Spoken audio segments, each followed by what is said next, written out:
Түркістандың башқа чөлкөмдөрүнө караганда Жети Суу областында улуттук боштондук күрөш өтө курч мүнөздө өткөн.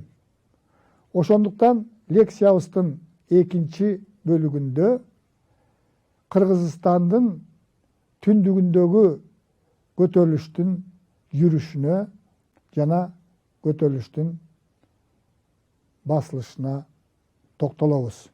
Кыргызстандын түндүгүндө көтөрүлүшчүлөр менен падыша аскерлеринин ортосунда кан төгүлгөн кагылышуулар көп болгон. Кыргызстандын түндүгүндөгү көтөрүлүш 10 июлда Каркырада өтүүчү жарманкеде башталат.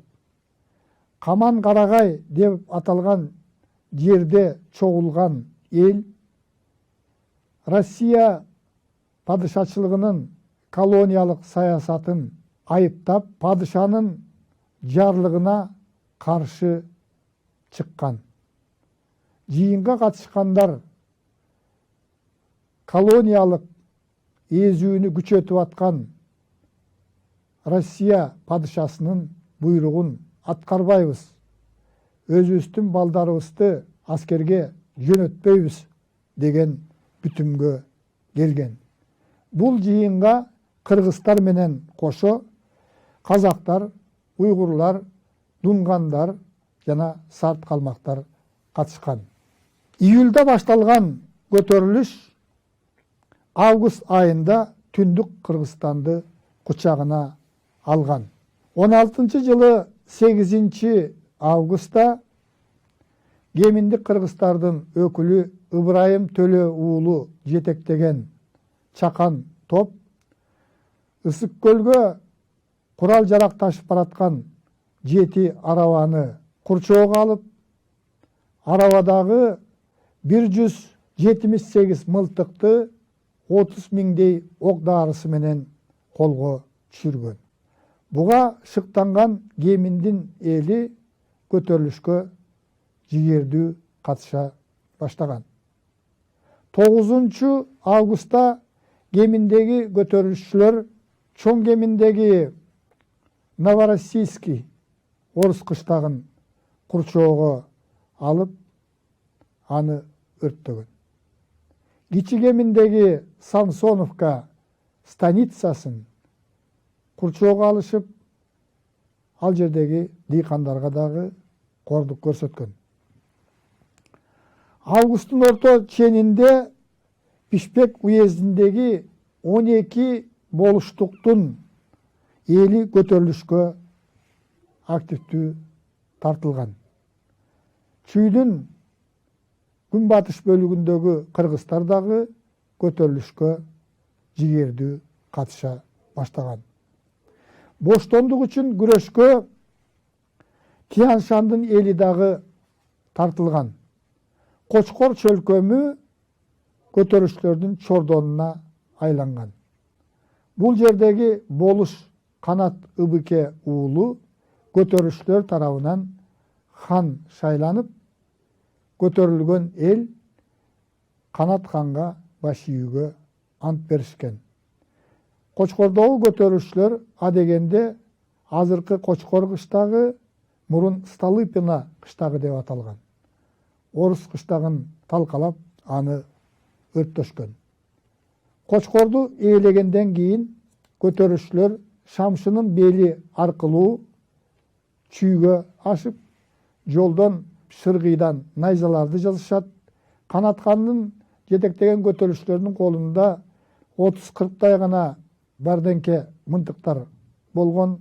Калган эл жанагындай шыргыйдан жазалган найзаларды, чокморлорду, сойулдарды көтөрүп орустарга бет алган. Чүйгө келген Канат хандын көтөрүлүшчүлөрүн чүйдүн эли колдогон. 2000-3 миңдей адам чогулган.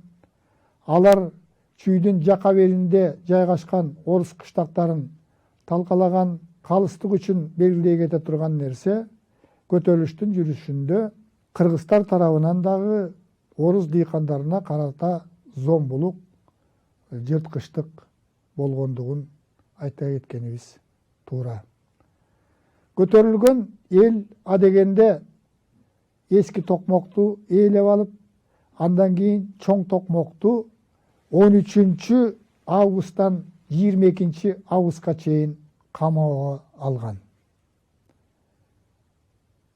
Токмоктогу орустарды Кыргындан, Ташкент менен Верныйдан келген 1600 аскер сактап калган. Орус аскерлеринен сокку жеген көтөрүлүшчүлөр чегинүүгө аргасыз болгон. Канатхан өзү колго түшүп берген. Канатханды Верныйга алып кетишип, ошол жактан өлүм жазасына тартылган. Көтөрүлүш Ысык көл кылаасында өзгөчө курч мүнөздө өткөн, анткени ал жакта дагы колониялык режим күчтүү тараган. Көлдүн айланасында орус дыйкандары жайгаштырылып, дыйканчылыкка ылайыктуу жерлердин бардыгы тең кыргыздардан тартылып алынган. Бул жактагы көл кылаасындагы көтөрүлүш 5 августта күч алып, 10 августта бүтүндөй көл кылаасын каптаган. 11 августта кыргыздар дуңгандар менен биргелешип Караколго чабуул койгон. 13-14 августта көтөрүлүшкө Караколдун айланасындагы сарт калмактар дагы жигердүү катышкан.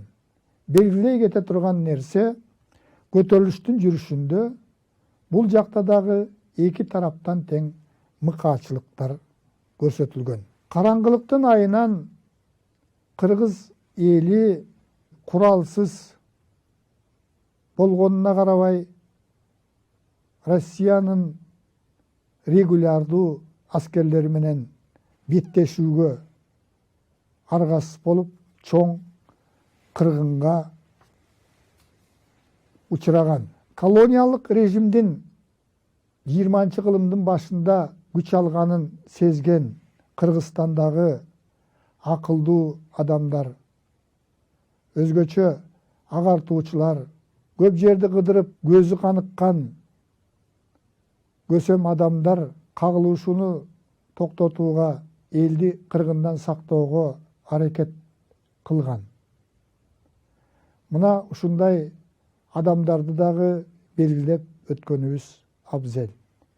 Мисалы, көлдүн башындагы Ак суу жергесинде болуштук кылган Кыдыр аке Байсары уулу көтөрүлүштү токтотууга, падышанын буйругун аткарууга элди чакырган.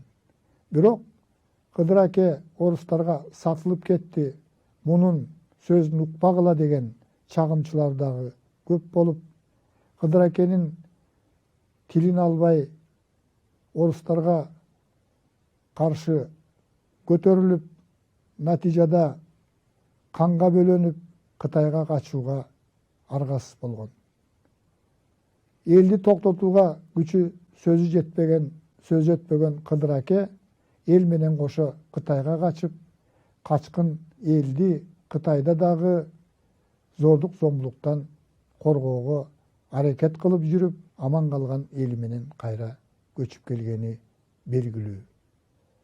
Чүйдөгү белгилүү агартуучу, билимдүү адам Дүр Сооронбай уулу дагы өзүнө тиешелүү элди, анткени ал дагы болуш болуп иштеген элди Кытайга качырбай кармоого, аларды жазалоочу отряддардын огунан сактап калууга болгон күчүн жумшаган. Натыйжада Дүр Сооронбай эли азыркы Чүй районунда жайгашкан элди Кытайга качырбай сактап калган. Тилекке каршы ал 1918 жылы ак гвардиячылар тарабынан атылган. Ушундай эле аракетти Суусамыр элин бийлеген болуш, түркмөн болуш жасаган. Бул дагы качууга камынып жаткан Суусамырдын элин токтотуп, орус администрациясынын өкүлдөрү менен сүйлөшүп, элди Кытайга качырбай калган. Жумгалдан Баялы Кожаяр уулу деген даанышман адам Жумгалдын бир бөлүгүн качырбай коргоп калган. Таластан Төлөбай Дөөлөт уулу деген адам дагы түшүндүрүү иштерин жүргүзүп, Таластын элин жазалоодон куткарып, элди тынчытууга көп аракеттерди жумшаган. Россия падышачылыгы тарабынан көтөрүлгөн элди басуу үчүн регулярдуу аскерлер жөнөтүлгөн. Көтөрүлүш башталганда эле Түркістан крайынын генерал губернатору болуп генерал Куропаткинди дайындаган. 1916 жылы 17 июлда Түркістанда согуштук абал жарыяланган. Россиянын согуш министринин буйругу менен июль айында Түркістанда мурда жайгашкан Россия аскерлерине кошумча 11 батальон, тактап айтканда 3000ден ашык казак орус жөнөтүлгөн. Алар 42 замбирек, 69 пулемет, аскерлердин баардыгы 5 атар мынтыктар менен куралданган. Түркістандын 3 областында, Сырдария, Фергана, Самарканд областтарында көтөрүлүш июлдун аягында басылып, эл тынчыган. Ал эми буларда көтөрүлүшчүлөр тынчыгандан кийин негизинен көтөрүлүш Жети Суу областынын жергесинде, Кыргызстандын түндүгүндө, анан Казакстандын азыркы Алматы обласы жайгашкан жерде болгон. Ошондуктан Түркістанга келген куралдуу күчтөрдүн баардыгы тең ушул Жети Суудагы көтөрүлүштөрдү басууга багытталган. Тарыхый маалыматтар боюнча Жети Суудагы көтөрүлүштү басууга 7000дей регулярдуу аскерлер катышкан. Алардын 1000-и атчан казак орустар болгон. Буларга кошумча август айында дагы 2 полк, жөө аскер, 240 атчан аскер, 16 замбиреги, 47 пулемету менен келип кошулган. 1916 жылы 15 августта Жети Суу областынын аскер губернатору Жети Суудагы орус дыйкандарынан жөө жана аскер кошуундарын түзүү жөнүндө буйрукка кол койгон.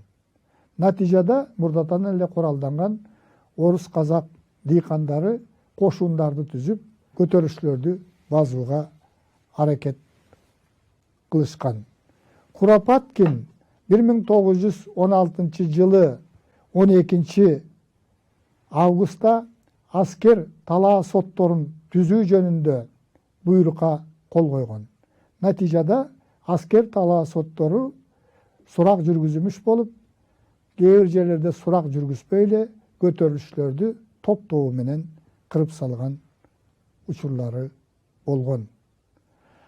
Акыркы салгылашуу 16 жылы 21-28 августта Каракол шаарынын чекебелинде жүргөн. Мында начар куралданган 7000дей көтөрүлүшчү оң сол канаттарга бөлүнүп, мыкты куралданган Россия аскерлери менен беттешкен жана кыргынга учураган. Ушундан кийин жеңилген кыргыз эли баш аламан Кытайды көздөй качкан. Муну кыргыз эли улуу үркүн деп коет.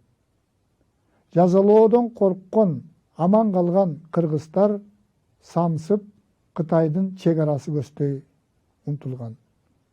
Үркүн августтун аягы сентябрдын башына туура келгендиктен бул мезгилде Кытайга өтүүчү бийик ашуулардын баары кар басып жабылып калган. Ошондуктан Кытайга эптеп качып бараткан кыргыздардын көбү ашуу жабылган жерлерде сууга тоңуп өлгөн. Алардын сөөктөрүнүн айрымдары ушул күнгө чейин көмүлбөй жаткандыгы албетте өкүнүчтүү. Суудан өтүүдө, Нарын дарыясынын башы Карасайдан өтүүдө көп кишилер чыгымга учураган, белден көп киши өлгөн. Аны жерлерден орус аскерлери тосуп алып, пулемет, бататар мынтык менен кыргандыгы жөнүндө көптөгөн тарыхый маалыматтар бар. Кытайга Жети Суу областынан 332 000 адам качкан, алардын 130 000-и кыргыздар болгон. Кытайга аман-эсен өткөн кыргыздар дагы ал жактан ачарчылыктан кырылган. Ал жака өтүп барган жазалоочу аскерлер кыргыздарды жерлерден тосуп алып кырган учурлары болгон. Көтөрүлүштү басууда жазалоочу отрядтар мыкаачылыктын эң четки түрлөрүн көрсөткөн. Күйдүн Беловодскийинде 500 адам көтөрүлүшкө катыштыңар деп кармалып, 500 тең штык менен сайылып өлтүрүлгөн. Көлдүн ак суусунда дагы 500 адам кармалып, алар дагы штык менен өлтүрүлгөндүгү жөнүндө архивдик документтер бар. 1916 жылы 16 октябрда Түркістандың генерал-губернаторы Куропаткин крайдын советинде атайын план бекиткен. Бул план боюнча Чүй жергесин, Ысык көл кылаасын кыргыздардан толук тазалоо, кыргыздар жашаш үчүн атайы Нарын уездин түзүп, кыргыздарды ошол жака көчүрүп, ал жактагы орустарды Чүй менен көлгө көчүрүү жөнүндө планды бекиткен.